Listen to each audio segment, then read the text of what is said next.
I'd like to ask Walmart, we got a 501c, we're registered with the IRS, we're not drunks, and we're handing out flyers and people are able to volunteer for donations. We've asked Walmart, they're like We did not get asked. No, Walmart, you can't just go straight to corporate. It's different for each Walmart Well, we've asked in Walmart stores, so we don't go near the front of the store and bother anybody because But this is Walmart... still our Walmart. Right, so you're saying to me that because a nonprofit hands out flyers at the very corner, the far corner of the Walmart, right by the street, and people say, hey, I want to give you $20 to help your cause, that's a bad thing, and Walmart can't have that. It's cutting into somebody. That's not making sure to solicit. I don't make up the rules. We're just following it. Okay, I know, but this is part of Walmart's image. You don't have a real straightforward policy in your store that people can straightforward approach you and get permission and say, you know, today if I go and ask, they'll say no because someone decided to say no. They won't show me a form. I've been many times to Walmarts, many Walmarts. Okay, but do you have a form? Do you have a sheet of paper? There's a form over there at the fitting room if you'd like to fill them out. Okay. We do have one, right? Yeah, we do have You have a form, and are you the only Walmart with a form? No, we shouldn't have. We should have the other one. Okay, but I've gone to many Walmarts and we've asked them. Okay, I'll come in and look, but we don't even go near the store anymore. You know, we come in and buy from Walmart, but we don't even go near the store. It's up to the store manager to decide whether. It's not me, it's per store manager that has to decide whether they allow that or not. But you don't have a policy. That policy is no soliciting, Period. But you give people permission at the front of the store. Yes, for non-profit organizations, okay. yes. Well, we found, we can go in and get a slotted schedule, yes. Okay, that's fine, but we've been in Walmarts and, you know, they'll tell us you don't like your faces, so today you can't do it. And the very next day someone else is out doing it and we ask them, how did you get permission? Oh, we went in and talked to the manager and gave us permission. Yeah. So it's like, seems very discriminatory. No, you know? We have forms that people fill out. As long as you're a nonprofit organization and there's a cause for it, a lot of times if we have the room to slot you in, then a lot of times they'll let you. But it's up to the store manager too. That's his discretion. I'll get a copy of the form because I want to see a copy, but we'll move to another place. It's not Walmart. That's fine. Yeah. Right. But it just seems... It's there for you guys if you know, it just seems like, you know, how many people, do you have the Boys and Girls Club come here and pass out flyers? They fill out the stuff just the same way. They have to go through Walmart, yes. So how many nonprofits you have in Roswell that would show up in your corner and abuse the grass? I couldn't tell you. I know, but it's the mentality, really, honestly. How many nonprofits who are trying to help people would show up at a remote corner of the Walmart parking lot? I'm from the Philippines, and I understand where you're coming from, okay? And I appreciate you guys doing that, but I still got to abide with what I... Okay, I know, but it's just corporate thinking in America. It's corporate thinking in America, how people think, so we say in Thailand, Kinyo. Really cheap Charlie. I got to get back to... Yeah, so we're at a far corner of the Walmart parking lot, and they're complaining that, oh, you can't solicit in your... Like, there's the Walmart. Way over there by the gas station is a little tiny corner. They can't do that. So we're going to get a form in here from Walmart, but you know, Walmart's busy selling all the jobs to China. And heck, I was in here yesterday to buy some food, and the lady said, yeah, I'm getting sick of working at Walmart sweatshop labor, $7 an hour. What she'd take home after taxes on that one. Anyway, here's the form we got. It's not a corporate form, it's just what they made up here at the Walmart, so there's no consistency between the stores. The rear form, corporate maybe, who knows, Walmart stores, yeah, national, so they sort of make it up as they go along, but they do have this corporate form.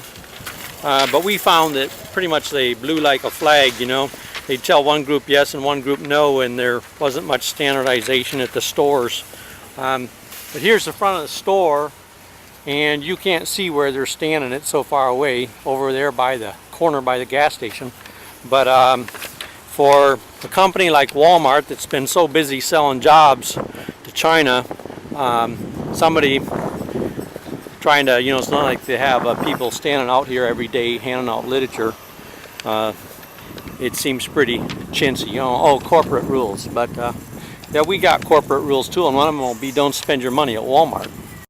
So in America, it's pretty odd. It's like, you know, it's like Vanity Fair. We just want business and money for us, and if you do something creative and you get money, be it the feed the hungry or help somebody out that doesn't have much. No, they don't want that. That's because corporates, they want to eat all the money just for themselves. So they don't want to, it's just about their profits, and they don't want anybody else getting any of what they think is their pie, you know. So see way over there by that tree and stop sign where that white car just turned out? That's where they were, and Walmart said, oh, that's too close to our property. So you can't solicit there. So, okay, fine. We'll go somewhere else, you know. Thank you very much, Walmart. You're a wonderful corporate mentality.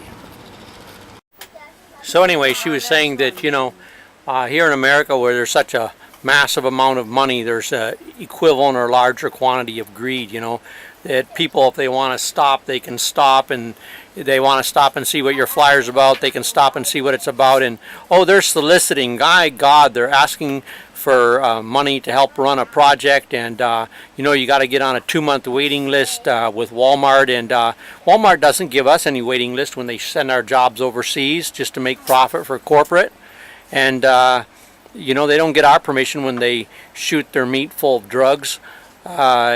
You know, so it's like you know, how many nonprofits do they have showing up on the corner handing out flyers, and if people want to stop, they can stop, and if they don't want to stop, they don't have to stop. I mean, you know, Walmart tries to keep this big public, we help the community image, but really they're about as stingy as it comes, you know, and each store makes up their own rules, and you know, it's like somehow if you raise $20 on a corner of a parking lot, you're taking away their money, and that's how they see the world in wonderful corporate Nazi-like democratic America anymore. You know, everybody's worried they're going to lose part of their pie. You know, it's the attitude. You know, and the richest country in the world, they spend what, $5 billion on pets when half the world's starving. And this is the attitude every time you turn around, you know. Fortunately, it's not the attitude of individuals, but it's the attitude of the ever-growing corporate parasite class of society. In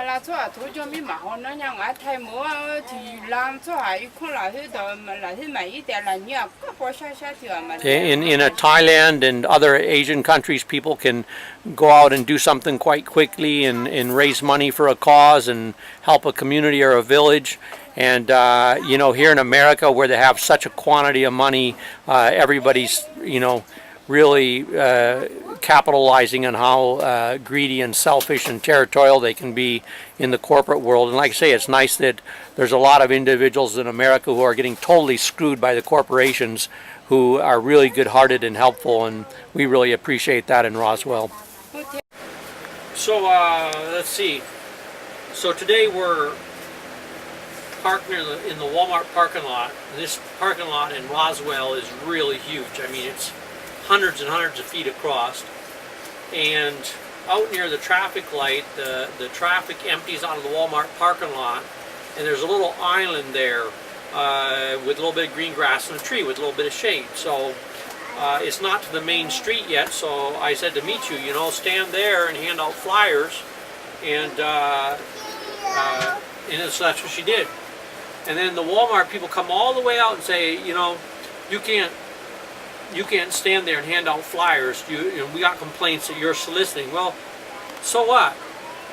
You know, who is it taking money away from Walmart? And this is the attitude of Walmart. You know, and we've heard a lot of stuff about Walmart and how they treat their employees, and all the jobs they take to China, and how they bust the little mom and pop shops in town and take away their business and put them out of business, and just cheap prices, the whole issue on everything. And we've, you know, talked to the employees, and when you've been in Walmart, and, you know, they tell us, you know, they're getting paid American-style sweatshop labor wages, $7 an hour or something like that, minimum wage.